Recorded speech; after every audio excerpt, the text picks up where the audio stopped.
omukulu John Bosco Kibalama oyo ye yabuzibwawo nga 3 June 2019 ne kaakano. He was an ardent supporter of people power. That's the time we had not even gotten into NEP as a political party. He was one of our mobilizers and he was an aspiring candidate. And he was disappeared. He was taken to God knows where. And to date, police told our lawyers and his family that they hit a dead end. This is the police that we pay to keep law and order, to protect lives and property. They said we have hit a dead end, you are on your own.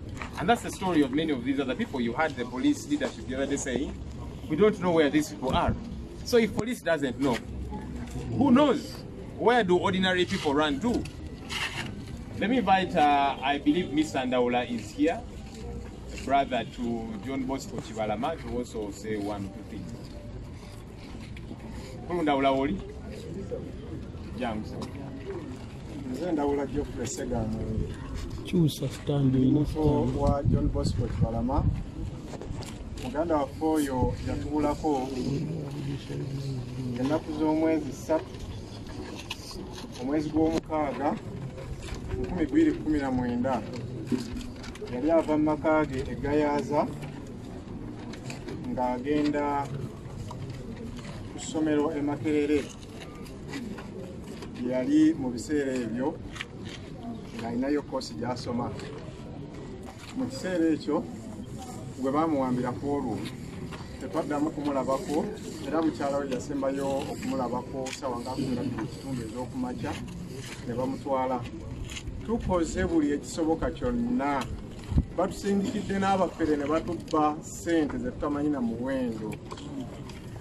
Naffe ababadde mu nsonga ezo ne bagezaako okututiisatiisa tulabika okubeera nga tuva mu nsonga ezo, naye Kibalama n'essaawa ya kaakati tanalabika. Maama waffe amuzaala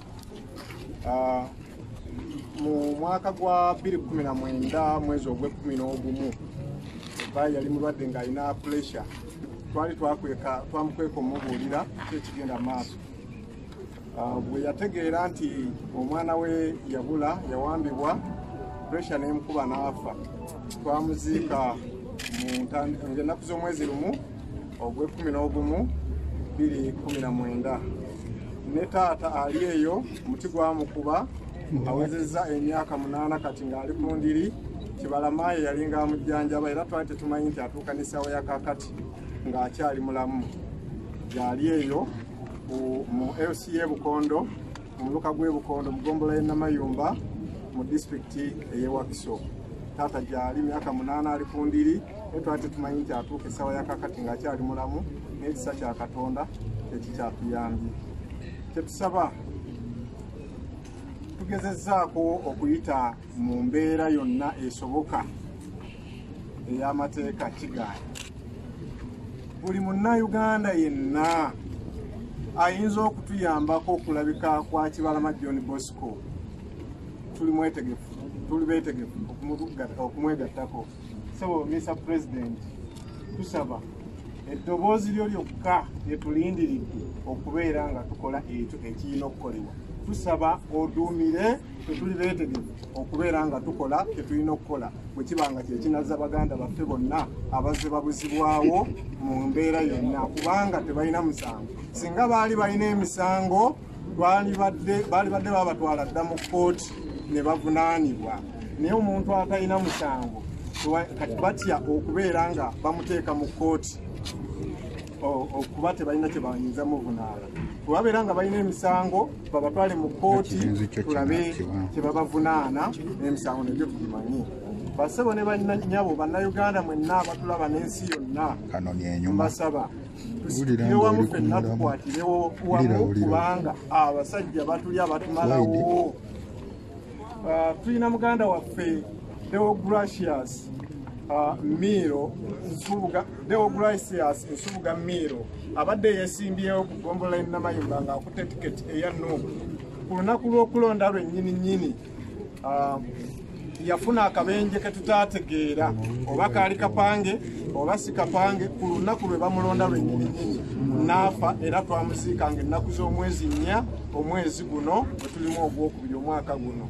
kati embeera etuusa ate nga naye ava ku kyalo kyekimu ne Kibalama John Bosco bwe yali ava. Kati embeera awo we tutuuse ne bwe tunaasaasira abantu bano tutya, ne bwe tuneddeeyo ne twekomoma bo tebatwagala. Okwagala omuntu atakwagala oba omala biseera byo. Mu mbeera eyo tukwatire wamu ffenna tubeetwerwaneko bannayuganda. Neyanza nnyo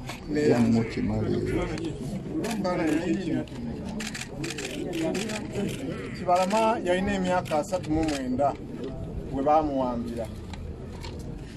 Essaawa eno kitegeeza agenda mu myaka 41. Ng'ennaku z'omwezi 3 Matazidde omwaka guno agenda kuba aweza emyaka 2 nga talabikako wawaali. Thank you. So the message is clearly loud from these families. They're saying, look, if you think our loved ones have committed an offense, take them to court, because we are not saying we are above the law. No one is above the law. But if you think as the regime that somebody has committed an offense, there is a legally provided way to do things. Arrest them, take them to police, take them to court. But the business of kidnapping people in the middle of the night, take them to no one knows where, their families have no idea. This is what Amin used to do, and Mr. Tibuhabura is always disparaging Idi Amin for Pandagari and all these different things. We are back to those days, and we are saying we shall not relent until the rule of law in every sense gets to happen. There is a gentleman who was kidnapped from Chiruhura. He was tortured, eventually dumped somewhere. Let me invite him to also share his story in a minute. Ainebion. Manyida Ainebion Habat. Kuna Buyenesimu, Zeruftan Hotel. At first, I was staying in Kampala, so I started receiving calls. Rugamba, what, so I decided to escape from the city. Nirukanga Nazuma Charo, Chiruhura. So when I was in Chiruhura, it was 5th. Because Irena Kuzomwezi Itano, Kumenevi, Ishavanya Chira. Ngandi Musenta, Abu Ishavanquata, Bantecumotokaishka Ron. Natambura, Katambura Chmeda Chikizuruka Manana. So 20 Tamborida Chikamanana. To a kill to a chile, Ahuna Ventarukumani. I was tortured. Zona Mukundi is an impterozo. Umbijere is zona nepterozo. In Cantini in Koshu at the net, yet the name zona nepterozo. Zona nepterozo. But why? But in the Barukumbuza, what is Mission 2021? And Mission 2021, it is all about change.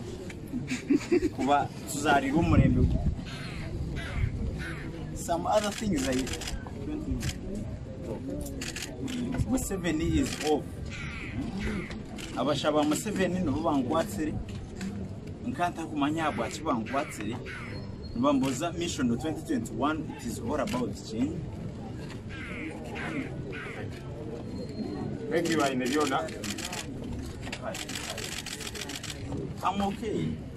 Chagura is treating me. Okay, holiday, having under Zavanafe, and some actually it is their personal stories, how they were abducted, ill-treated, and all of that. We're just going to hear from one more person. You've heard from him, but just to buttress the issue. He was kidnapped, ill-treated, and eventually he was recovered, and so he will tell a little bit of the story he's been sharing. Balamusiza baganda bange. Balamusiza nnyo baganda bange. Yenze Lule, yenze David, yenze Bwanika, yenze Hamza. Ennaku z'omwezi 12 nga bukya ku makya.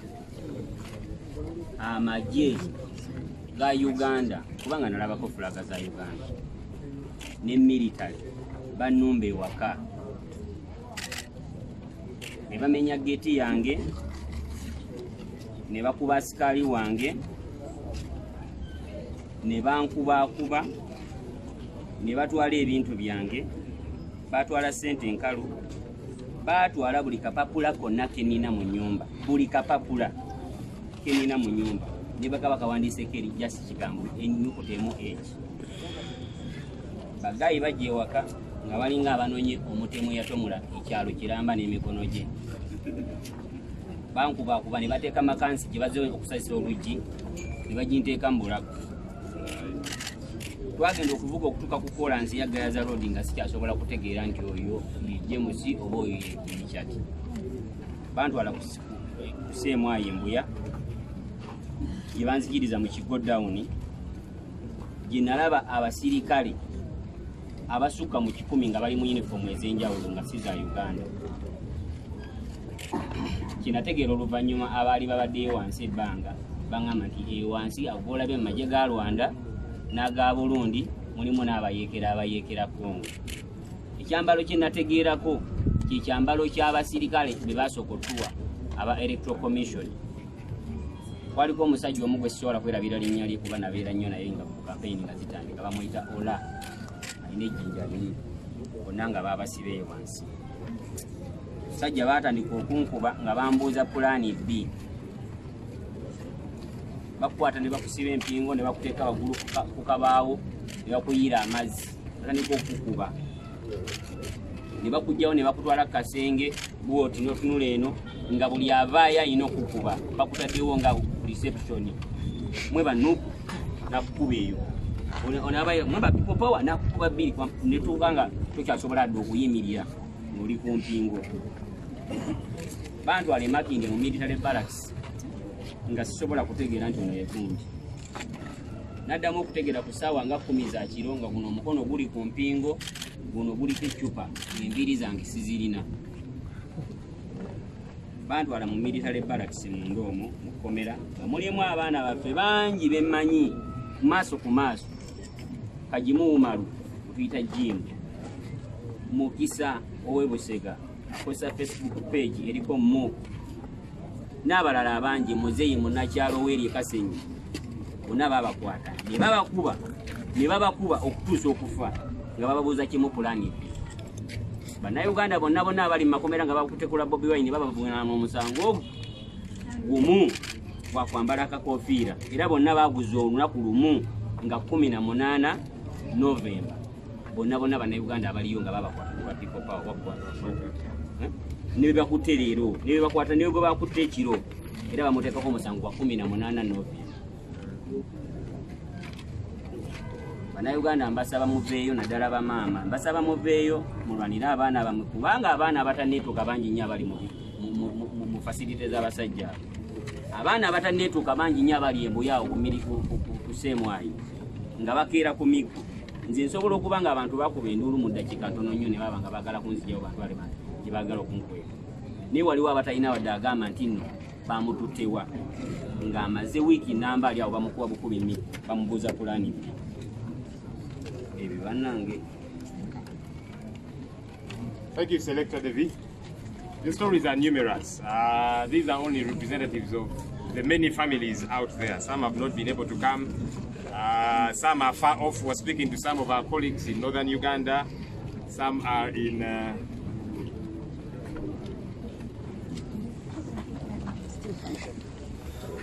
so as I was saying that some that have reached out to us are in northern Uganda. We've gotten people from Obongi, Amuru, Ulu, whose family members disappeared. Unfortunately, we could not have them here. The family members on short notice. The distance is far off. There are some from Mbale, Serere, several parts of the country that we have not been able to have. So these are only representatives of those very gruesome stories. I'm just hearing the story of Martin Lukwago, who was abducted in June of last year in Bukorobi. The other person was abducted with shot at, and the wife is here. She has no idea where her husband has been held all this while. It's coming to a year. Gruesome, very disturbing stories, and that's why we're saying we want to do something about it as leaders. Let me invite our president to address us. We made mention to you yesterday what we'll be doing today, so he'll address us, and then we shall be heading to the UN Human Rights Office. Thank you. Thank you very much, Comrade Joey. Our fellow Ugandans here and abroad.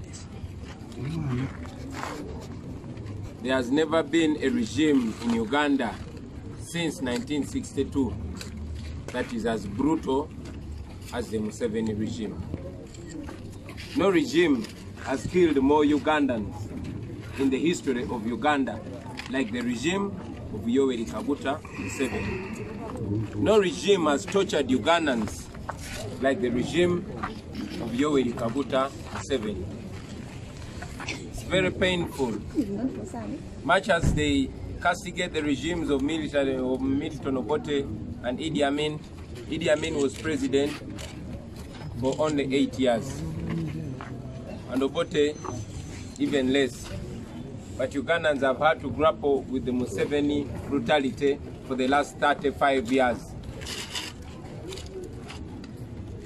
It is a shame that yesterday Museveni was pretending to commemorate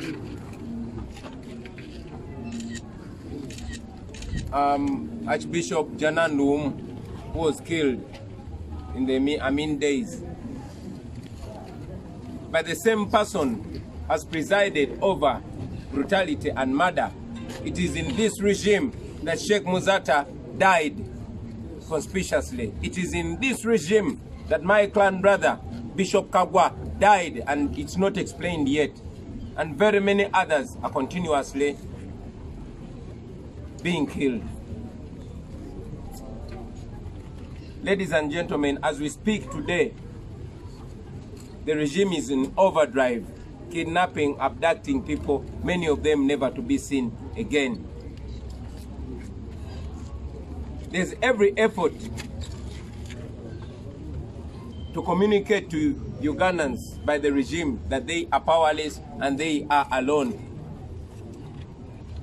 By arresting me with more than 100 others and handpicking me, taking me to my home and charging the rest, the Nubian Lees, the Eddie Mutwes and the rest, with illegal possession of firearms when I was the one leading that team.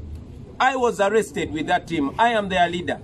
But they took me to my house and charged the rest with illegal possession of firearms. There's a reason. They're trying to disconnect us. They're trying to isolate me and isolate Ugandans as well. You must be smart to see beyond these lies.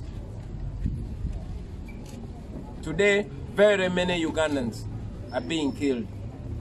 Just this morning alone, I got a call that one of our comrades, who was our polling agent in Rakai, Ewan Sendazi Paul, was abducted by plainclothes people. Only one of them, there were three. Two were in plain clothes but having AK-47 guns, and one was putting on military uniform. They took him away.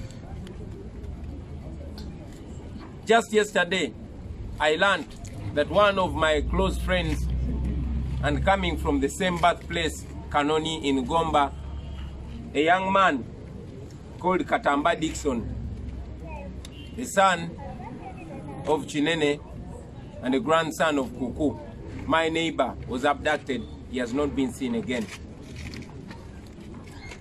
Many others continue to go missing.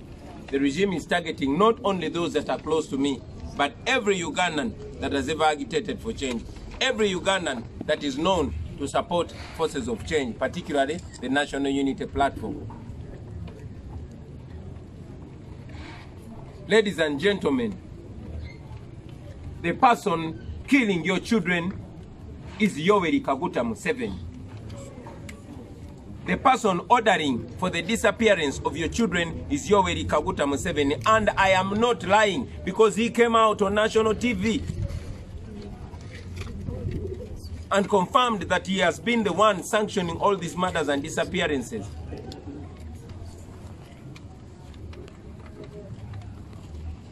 It's unfortunate that almost all institutions have died in our country. I know this is a matter of human rights.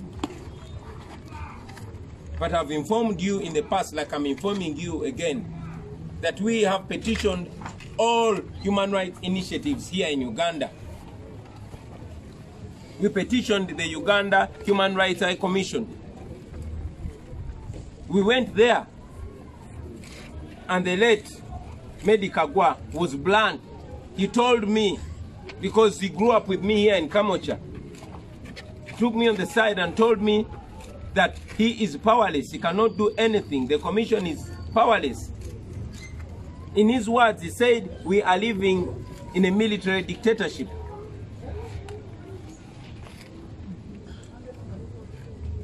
I reported to the commission after the Arua torture. We reported very many times, and yes, very many cases of torture and abuse of human rights. They couldn't do a thing. I must applaud him that he tried his level best. At least during the tenure of Medi Kagwa, there was an effort to come and visit me when I was under illegal military detention. And yes, he dared to speak out, but most importantly, he spoke to me. And it got to the regime that he had revealed to me the truth. And he died. And up to now, we still question the circumstances of his death. As we speak now, all of you journalists saw the current head of the Uganda Human Rights High Commission coming out to condone the instances of torture and to speak as if everything is normal. So I want you to know that we can no longer get help from the institutions of state.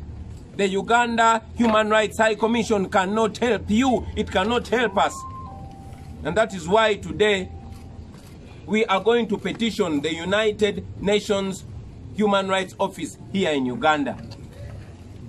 We know that this is an issue of the United Nations. General Museveni feels like Uganda is his compound, Uganda is his property. He has the right to pick and kill anybody at his will. He has the right to torture anybody, to murder anybody, but we say he does not. And that is why we are petitioning the United Nations. And we hope and pray that they will stand by the values that they've been espousing all along. This is a human rights issue. Uganda is a signatory to all the human rights declarations internationally, and we are bound to those values. The government of Uganda is supposed to respect the rights of the people of Uganda. But again, I must tell you, fellow Ugandans, that we are on our own. You are on your own. While we pray, while we hope, we must remember that God can only do for us what he can do through us.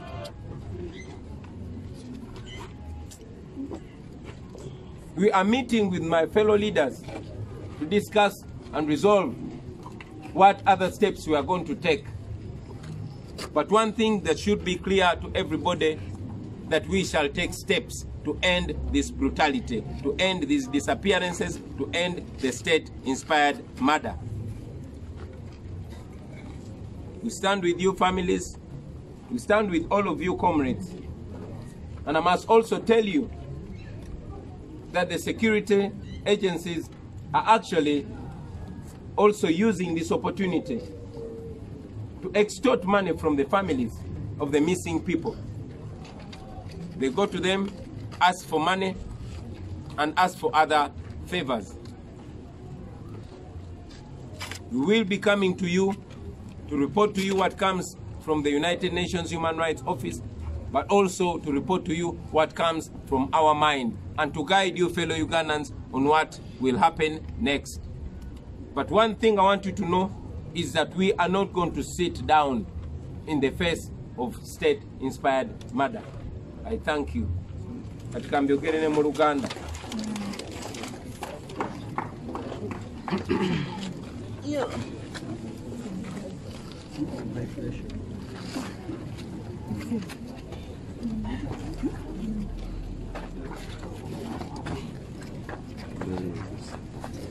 Mwebale nnyo bassebo ne bannyabo.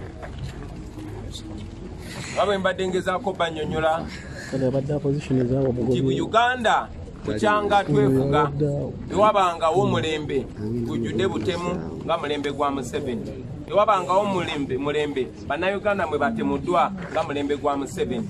Tewabangawo mulembe bannayuganda bwe babuziddwawo ng'omulembe gwa Museveni.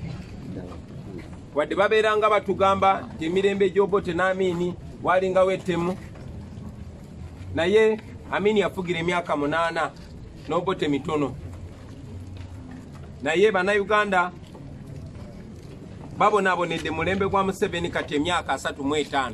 Olunaku lwajjo namulabye nga yeefumba n'abantu be yabadde nabo nga beefudde abajaguza olunaku lwa Archbishop Jana Nduumu eyatemulwa ku mulembe gwa Amini. Muli ne neebuuza oba Museveni talina nsonyi nga mulembe gwe mwennyini mwe mufiiridde abasajja nga Sheikh Muzaata nga paka kati enfaaye tennannyonnyolwa. Mu mulembe guno mwennyini mwe mufiiridde Bishop Kagwa ow'e Masaka ng'enfaaye tennannyonnyolwa.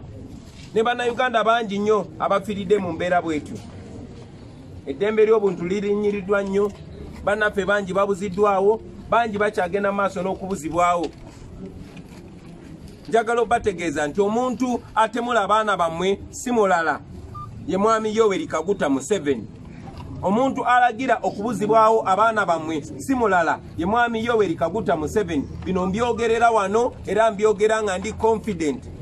Ababadde bakyakibuusabuusa mwamulabye ng'avuddeyo n'ategeeza ensi nga bwe yalagira okutemula abaana bammwe, nga bwe yalagira okuwamba abaana bammwe, era nga bwamanyi gye bali. Newankubadde ate ebitongole ebimukolera omuli ekya poliisi n'amagye ne minisita w'ensonga ez'omunda bo babadde beegaana okuba akafaananyi nga minisita w'ensonga ez'omunda yeegaanye tamanyi bantu bamwe gye bali abawambibwa, ng'omwogezi wa poliisi agambye tamanyi bantu bamwe gye bali, ng'omulala omwogezi wa poliisi aze n'agamba enamba ezitabeerako namba plate n'annyonnyola mu ngeri enyooma entegera y'abantu. Naye ate bosi waabwe n'avaayo n'akakasa nti ye yalagira okutemula kw'abantu bammwe, nti era ye yalagira okuwambibwa kw'abaana bammwe. N'olw'ensonga eyo mwenna buli omu agambe munne, ffenna tubeere nga tumanyi nti tewali muntu mulala alagira kuwamba abantu baffe okuggyako mwami Museveni. Ekyo nno kimenya amateeka era kyongera obbalaga nti eno gavumenti kati etufugisa omudumu gw'emmundu tekyagoberera amateeka. Kubanga mu mateeka omuntu ne bw'aba bamuguddeko omusango bwe bamukwata bamutwala ku poliisi, amateeka agakkiriza bannamateeka be n'abasawo be n'abafamire ye okujja omulaba. Ne mwenna temunalaba ku bantu bammwe bangi nnyo mu kyabanoonya, naye yazze n'ayogera amannya gaabwe ng'abamanyi. Bangi nnyo tubadde tukyabanoonya paka muganda waffe Selector David bwe bamusesema oluvannyuma lw'okusaawa embeera, era yategeezezza nti bangi nnyo bali eyo, bangi babatemula ne babasuula eyo, bangi babasibako mayinja ne babasuula mu nnyanja. Gwegwo omulembe gwe tulimu. Ebyo bye mbagamba bya ddala, bye mbagamba biri mugenda maaso ku bantu baffe nga Museveni yabiragira. Bye mbagamba mubiraba nti ne bw'ofuluma ojja kulaba ezo emmotoka za drone nga zitambula teziriko namba plate. Bye mbagamba tebiri mu myaka gya 7, tebiri mu mulembe gwa Amini, biri mu mulembe gwa Museveni olwaleero, biri mu mwaka 2021. Eyo yembeera gye tulimu olunaku lwaleero. Bangi mujja kwebuuza nti lwaki tetugenze mu bitongole eby'eddembe ly'obuntu ng'ekitongole ekya Uganda Human Rights Commission. Naye njagala obbajjukiza nti oluvannyuma lw'okututulugunya mu Arua twagenda ne tuwaaba omusango mu kitongole ekya Uganda Human Rights Commission. Twawandiika complaints, twawandiika okwemulugunya kwa mirundi mingi nga tebatuddamu. Gwekuba akafaananyi ekitongole ekiri wansi w'amateeka ekirina okwanukula omuntu eyeemulugunyiza ku ddembe ly'obuntu okuva 2017 paka olwaleero. Naye era yali akikulira kati omugenzi Meddie Kagwa ye yali w'amazima, yantuukirira n'aŋŋamba talina kyasobola kukolawo kubanga amagye ge gatufuga. Talina kyayinza kukolawo kuba bino si byagoberera amateeka.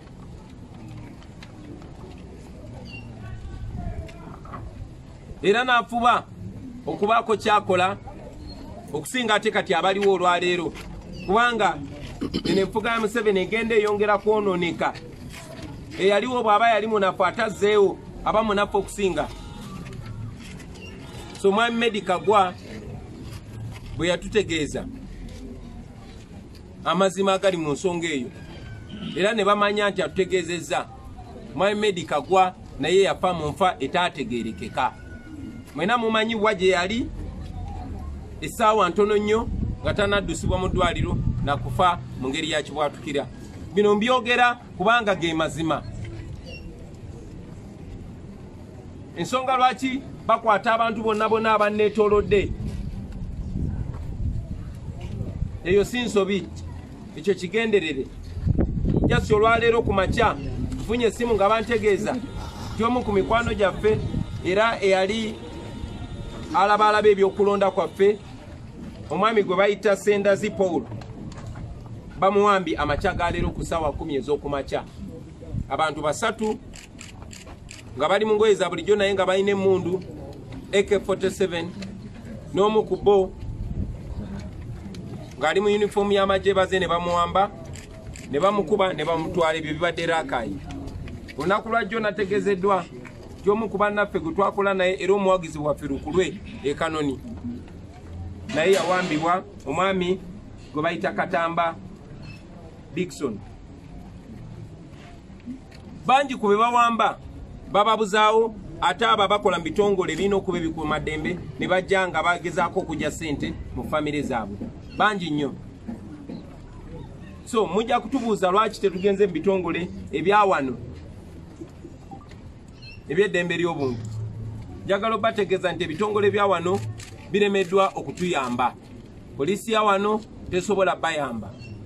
Amagye ga wano gakozesebwa kutulugunya na kutemula bantu. Ekitongole ekya Uganda Human Rights Commission tekisobodde tuyamba. Kyetuvudde tusalawo era nga mbategeeza nti olwaleero essaawa zino tugenda kutwala ekiwandiiko ekyokwemulugunya mu kitongole ky'ensi yonna, ekitongole ky'amawanga amagatte eky'eddembe ly'obuntu awe Kololo. Tumanyi nti Uganda yemu ku nsi eziri wansi w'ekibiina ky'amawanga amagatte. Era mwenna mumanyi nti abo abafuzi ababadde beefudde ab'ekitalo Bakina Gaddafi n'abalala okubakakkanya abannansi abo abadde batemulwa abatirimbulwa badde balina okuyambibwako ekitongole oba ekibiina ky'amawanga amagatte. Ensonga lwaki ensonga yaffe kati esusse ku Uganda Human Rights Commission etasobodde tuyamba. Era mwenna mwali mulaba akulembera ekitongole ky'eddembe ly'obuntu ekya Uganda Human Rights Commission ng'avuddeyo gye buvudde mu kulonda wakati mu kutemula abantu, wakati mu kulinnyira eddembe ly'obuntu naye ng'alinga awagira ebigenda mu maaso. Era tusuubira nti ekitongole ky'amawanga amagatte eky'eddembe ly'obuntu kijja kuba ku nsoloboto gavumenti ya Mwami Museveni. Naye njagala obategeeza mikwano gyange nti essuubi erisinga lirimu mmwe bannayuganda. Tuli ku lwaffe, muli ku lwammwe. Ekyo njagala buli omu abe ng'akimanyi. Era kye tulina okukola okwetaasa, ffe tulina okukikulemberamu abalala batugoberere. Bino byonna tubikola mikwano gyange si lwakuba tuli banafu. Gino emitendera gyonna tugiyitamu kubanga tuli bantu abakkiririza mu mateeka. Era bino byonna bijja kumala gaana tulyoke tubabuulire ate siteepu egenda okuddako. Naye njagala obategeeza tetugenda kutuula ng'abantu baffe batemulwa, ng'abantu baffe bawambibwa ate nga tumanya ababawamba. N'olw'ensonga eyo bassebo ne bannyabo tugenda ssaawa zino okutwala ekiwandiiko kino ku office y'ekibiina ky'amawanga amagatte ekola ku ddembe ly'obuntu awe Kololo. Mulimu ebbaluwa nze kennyini gye mpandiise ey'okwemulugunya ku lw'abantu baffe abangi abawambibwa n'abo abagenda maaso nga bawambibwa. tugenze kutwalayo mwami Museveni kuba oyo Museveni mulaba kwechanga naye si wamaanyi nnyo nga bwalowooza. No, si wakitalo nga bwalowooza. Era naye tugenda mutwalayo. Tutaddeko n'ebifaananyi eby'abantu ebyo bye tufunyeko ababuziddwawo nabo gye baatwalibwa. Tutaddeko n'ebifaananyi ebyabo abatemuddwa. Tutaddeko n'ebifaananyi n'amanya ebyabo abali mu malwaliro. Tutaddeko n'amabaluwa ag'enjawulo agawandikiddwa mwami Museveni okuva mu bitongole eby'enjawulo okwetoloola ensi yonna. Tulage nti ensonga yaffe si ya lwali wabula ya alaali. So njagala beebaza mikwano gyaffe okubazaamu amaanyi n'okubasaba obutapowa. Mwebale kubeera abantu balamu naye ate mweyongera okubeera abagumu mikwano gyange. Tetutudde nammwe temutuula. Tujja kuba tubategeeza ekiddako Mukama nga embezi waffe. Mwebale nnyo mwebalire ddala. Njagala mpozi nga sinavaawo waliwo omu ku bamaama abasajja bangi be basinze okwogera naye tewali muntu asinga kunyigirizibwa nga babuzizaawo omwana we nga maama. Maama kayogere wano kana kazindalo kawa maama munamulaba maama jijja kusika maama yogera atunule eno.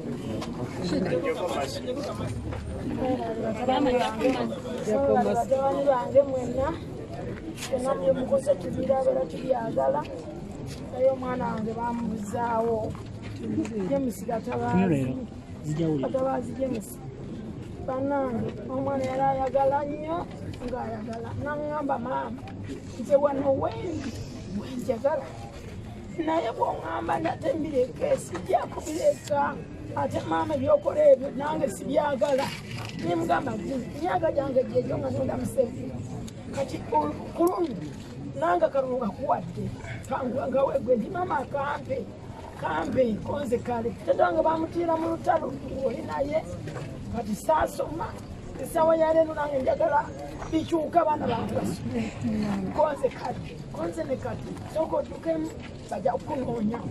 Omwana yaŋŋamba nze sijja kukkiriza okudduka nga sibakasiwa yakaduka mba nfiiriddwa nnyo ekinene konze kale naye keera nnyo kamera nyingi eziyitaawo abanaakulaba naŋŋamba kale naye ozukusa ogenze konze taata ŋŋenze tunula bulungi konze kale ate twala peeni konze njitutti.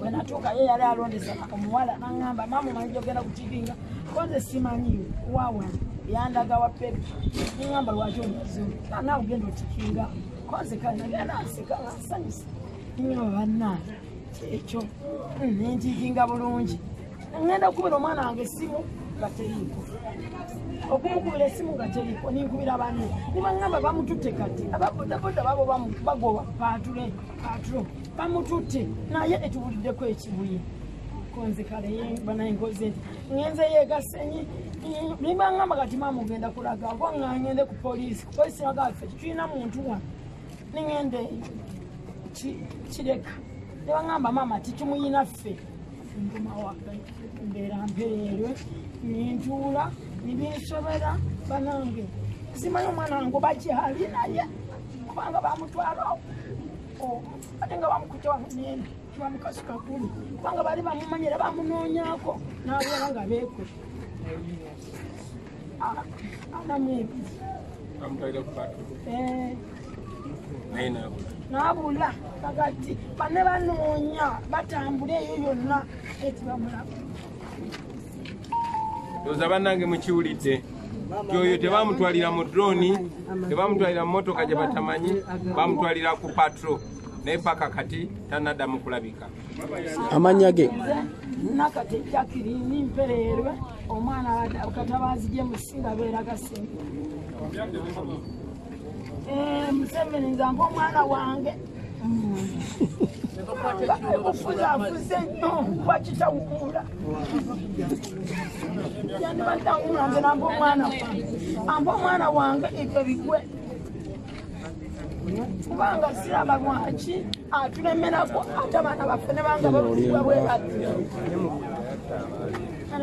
Bane munzikirize empeeyo n'omukyalo ono abantu buli omu ayagala okukozesa guno omukisa okusitula eddoboozi eri omuntu eyabula.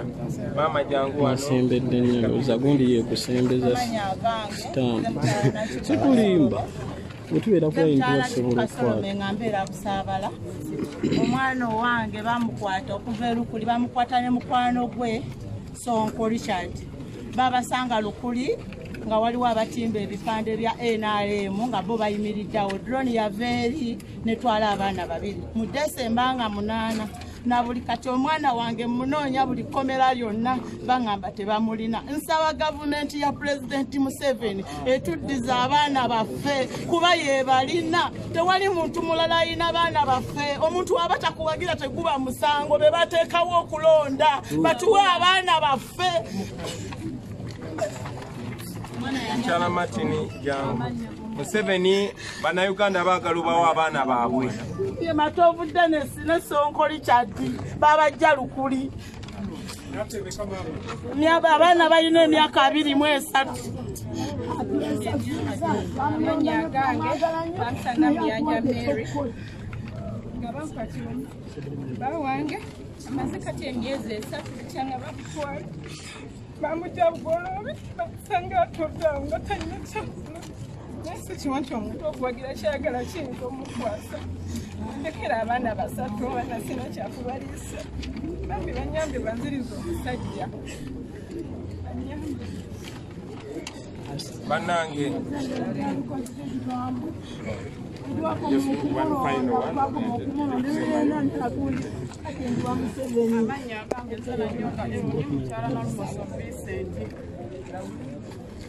omwami wange bamukwatanga lumu Desemba olw'olubakolera. Bangamba abamukwata bali muleeya naye tetumanyi omwami wange bamutwala wa. Tugezezaako okunoonya buli wamu. Nalumoso Vincent abuze yandekera abaana basatu mpangisa. Tuli mu bulumi obungi Museveni tuyamba otuwa abaana baffe okuwagira gw'oyagala si musango. Bwe tubanga tuwagira mwami Bobi Wine tetulina musango. Tutadde ku bulumi obungi. Banaye mwebale nnyo bannayuganda bannaffe tukyali ku mutendera ogugoberera buli tteeka. Twagala buli mutendera tuguyitemu naye nga twagala obbategeeza titukyali bakakamu era twagala nammwe mugoberere amateeka. Mwami Museveni twagala bannayuganda bannaffe kubanga toli Katonda. Bwe babanga amateeka gabavunaana mubajjeeyo mubateeke mu mateeka. Ekyo bwe kiba kiganye bannayuganda nabo bajja kulaba ki ekijja okuddako. Mwebale nnyo mwebalire ddala.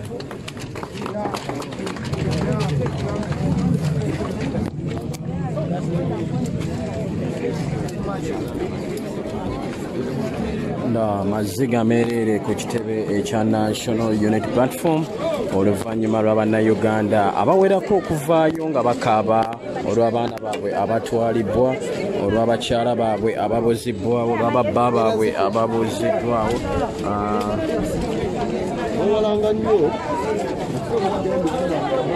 N'abalala bangi bamaama bakaaba, abaana bakaaba n'abalala bangi. Essaawa zino batwalayo ekiwandiiko ku kibiina ekirwanirira eddembe ly'obuntu eky'amawanga amagatte. Weewaawo wetwolekedde.